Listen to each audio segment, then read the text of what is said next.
The golden age of steam for the three towns of the falls, Kanema, Oregon City, and Lynn City, actually started downriver in Milwaukee on Christmas Day 1850 with the festive launch of the first steamboat built on the Willamette, the Loch Whitcomb. A cannon from the schooner Merchantman was fired. It blew up, killing the captain, but the celebration went on. The Whitcomb's first challenge was navigating the Clackamas Rapids on its maiden run to Oregon City, and I gotta slow down here.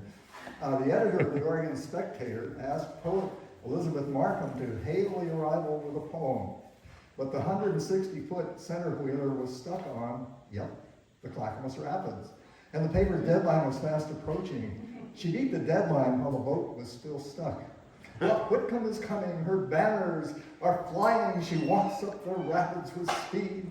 She plows through the water, her steps never falter. Oh, that's independence indeed. That's poetic license. All traffic stopped at the falls. Passengers and freight destined for the Willamette Valley were taken off boats in Oregon City and transported by wagon up a steep 140-foot high rock-littered split in the cliff and down to the harbor at Kanema.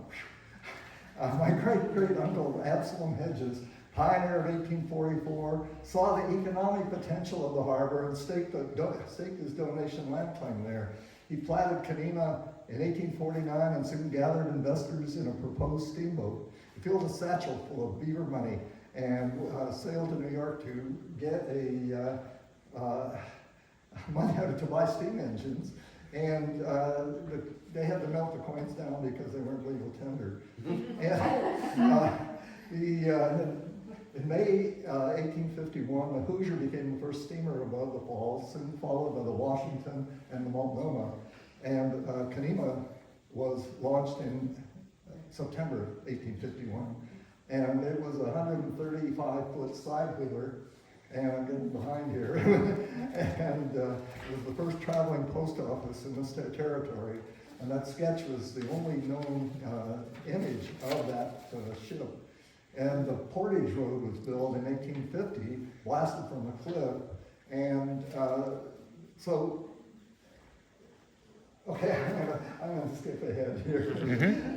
The Willamette was built by Absalom and his brother Joseph, who was my great-grandfather, in 1851, in 1852, and Absalom and Joseph built nine other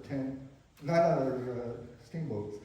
In March 1854, the Falls Company of Lynn City launched the Gazelle, but a month later, tragedy struck, and it crossed. The engineer had tied the valves down to build a head of steam, and that 24 people were killed. Joseph, on a happier note, 1854 also saw the marriage of Joseph Hedges and Ellen Allen, a daughter of the late William Allen of Lynn City, who saved 700 lives during a cholera outbreak in the wagon train of 1850. Here we saw Joseph and Ellen at their house, and Joseph built the house, and then they tore it down when Highway 99 bulldozed its way through Kanema. And the flood of 1861 swept Kanema over the falls, and you heard about that earlier.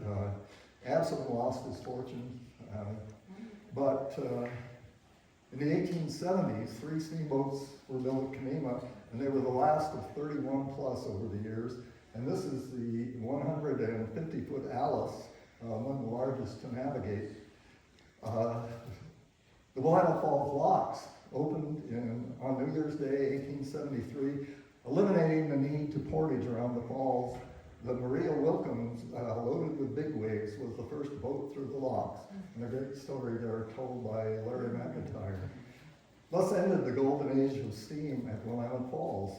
Lynn City, Oregon City, and Kanema became way stations, no longer the hub of commerce. Blame my great-grandfather Joseph, who supervised construction of the locks. Westland and Oregon City prospered with their mills, but Kanema became a sleepy little veteran community, home to retired merchants and riverboat captains, and in 1929, with no fanfare, was absorbed into Oregon City.